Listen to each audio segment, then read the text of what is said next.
In 2003, the Seattle Mariners won 93 games where they led the American League West Division for most of the season. Unfortunately, the Mariners missed the playoffs for the second season in a row. General manager Pat Gillick stepped down from his position. During his time as the general manager from 2000 to 2003, he fielded 2 playoff runs for the Mariners in 2000 and 2001. The Mariners then hired Bill Bavasi to be their new general manager. Unfortunately, the 2004 season was a lost season for the Mariners where they lost 99 games due to Bill's terrible moves with the roster and an aging Mariners core. Now, rather than focus on the negatives, I'm here to tell you that the 2004 season may have not been as bad as you remember. Now, why is that? Well, I will explain after a word from our sponsor from SeatGeek. SeatGeek is a mobile ticketing app for sporting events, concerts, and other events. They make the buying experience easier by the app ranking each ticket from 0 to 10 to see if you are getting a good deal, and you can see exactly where you are sitting. I regularly use that app, and I have had nothing but a fantastic experience with SeatGeek. Use my promo code ROOFTOPSPORTS to get $20 off of your first purchase. Link to the code, app, and website will be in the description, so take advantage, and thank you. Obviously, one of the most memorable moments of 2004 was when Ichiro broke the single-season record in hits that was once owned by George Sisler with 257, and Ichiro did break that record on October 1st, 2004. And a ground ball back at the middle, and there it is! He was greeted by George Sisler's daughter, who was at the game to witness the moment.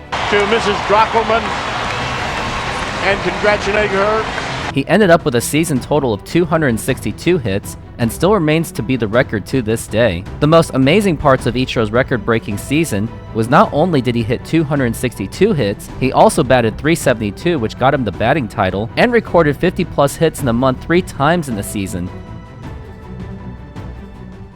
Although the 2004 season for the Mariners was well known for their aging core roster to the point that John Olerud was released from the team, bad veteran signings like Scott Spezio and Rich Aurelia didn't pan out, and there were key injuries to solid new acquisitions in outfielder Raul Ibanez and closer Eddie Guardado. There were some solid young players who were called up throughout the season as the Mariners were dead last in the American League West. We saw prospects like J.J. Putz and Jose Lopez get Major League experience, and they eventually developed into All-Stars. Jeremy Reed, Mike Morse, and Miguel Olivo, who were acquired through the Freddie Garcia trade before the All-Star break. Miguel Olivo displayed some potential and upside to take over for longtime catcher Dan Wilson.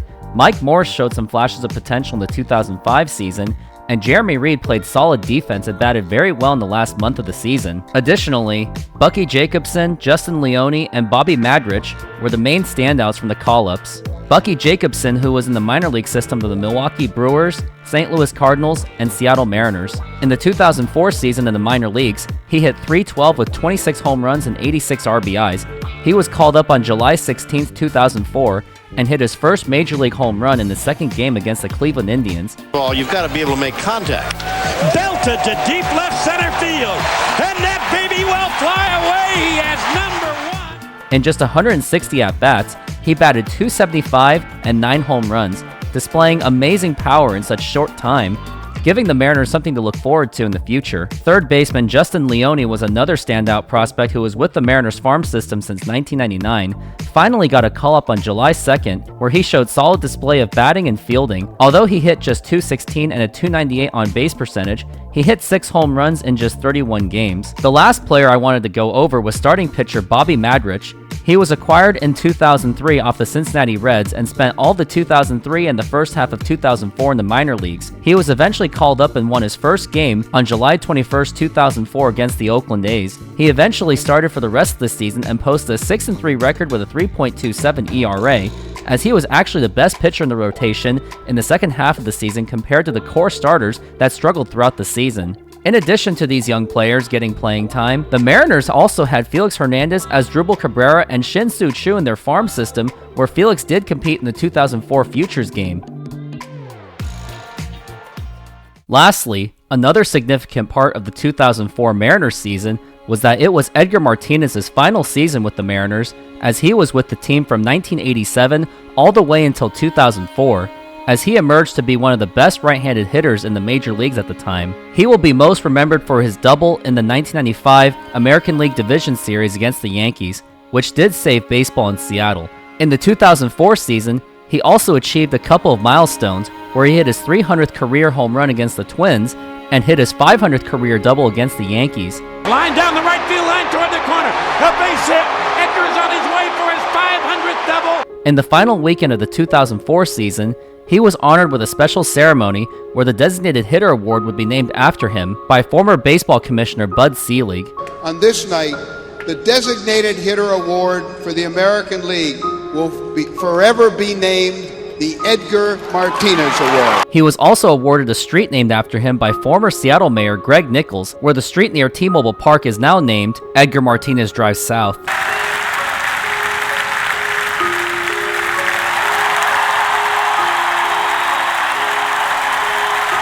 He recorded his final hit on October 1st, 2004. 5,573 tonight. Fly ball center field shallow, drops in, base hit for Edgar. And the next day, he was allowed to play third base as that was his initial position. But unfortunately, former Mariners manager Bob Melvin pulled him out after one pitch. Here we go. And Willie Bloomquist goes out to Poppy and says, thanks a lot, Edgar. Hand. So Edgar Martinez, a tip of the cap to the crowd, a sellout crowd here at Safeco Field. After his final at-bat on the final day of the season, he was given a massive standing ovation.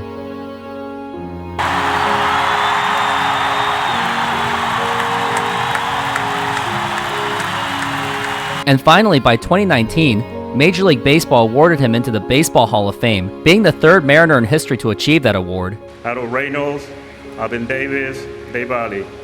Thank you for teaching me the ways in the big leagues the first few years. I love you guys. Now, what happened after 2004? We all saw the Mariners sign National League stars Adrian Beltre and Richie Sexson. Mike Hargrove was hired as the new manager to replace Bob Melvin.